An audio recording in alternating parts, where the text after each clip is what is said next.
மத்திய கிழக்குல மீண்டும் ஒரு மிக மோசமான பதட்ட நிலை ஏற்பட்டிருக்கு. ஏன் இந்த பதட்ட நிலை, இந்த மோசமான நிலைமை மத்திய கிழக்குல ஏற்பட்டிருக்கு அப்படின்னா, ஈரான் மீது அமெரிக்கா நேற்றிரவு மிக மோசமான முறையில தாக்குதல் நடத்தி இருக்கிறாங்க. இந்த தாக்குதலை ஏன் நாங்க நடத்தினோம் அப்படின்னு சொன்னா, ஈரான் ஹோர்முஸ் நீரிணையூடாக போன 3 வர்த்தக கப்பல் மீது தாக்குதல் நடத்தினாங்க. அதற்காகத்தான் நாங்க இந்த தாக்குதல் நடத்தினோம் அப்படின்னு சொல்லி அமெரிக்கா சொல்லியிருக்கு. சவுதி அரேபியா, கட்டார் இந்த நாடுகளுடைய வர்த்தக கப்பல்கள் ஹோர்முஸ் நீரினூடாக கடந்து செல்ற போது ஈரான் தாக்குதல் நடத்தியிருக்கிறாங்க. இந்த தாக்குதலுக்கு நாங்க மறு தாக்குதலை மிக மோசமான முறையில கடுமையாக நடத்தி இருக்கிறோம் அப்படிங்கிற விஷயத்தை சொல்லியிருக்கிறாங்க. ஈரானுக்கும் அமெரிக்காவுக்கும் போர் நிறுத்தம் ஒப்பந்தமாக இருக்கிற இந்த காலப்பகுதியில் இப்படியான ஒரு சூழல் ஏற்பட்டிருப்பது உலக மக்கள் மத்தியில மிகப்பெரிய கவலையை ஏற்படுத்தியிருக்கு. அமெரிக்கா ஈரானுடைய 80 தளங்களை, இடங்களை இலக்கு வைத்து தாக்குதல் நடத்தியிருக்கிறாங்க. இஸ்லாமிய புரட்சிகர படையினுடைய 60 படகுகளை தாக்கி அழைச்சிருக்கிறாங்க.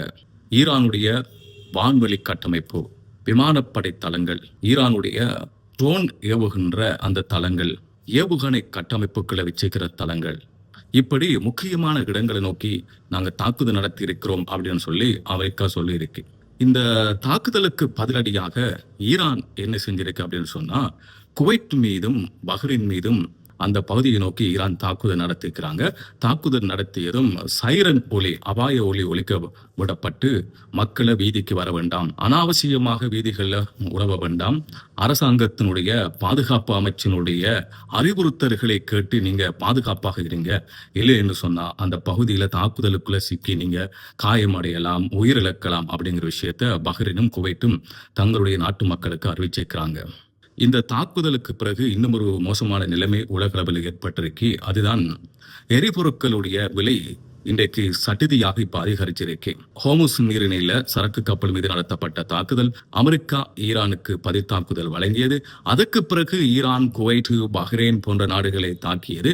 இப்படி ஒரு சுற்றுச்சூழலை உலக அளவில் இப்ப எரிபொருளுக்கான விலை அதிகரிச்சிருக்கு. இதனால உலக மக்கள் மிக பாதிப்படைய போறாங்க.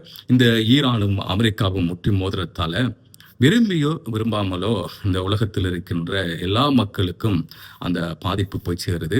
எனவே மிகப்பெரிய சமாதானம் கொண்டு வரப்போகுது, போர் நிறுத்தம் அமுலில் இருக்கு அப்படிங்கிற இந்த நேரத்தில் தான் இப்படியான தாக்குதல் நடத்தப்பட்டிருப்பது ரொம்ப ரொம்ப கவலையை தந்திருக்கு இந்த சமாதான விரும்பிகளுக்கு.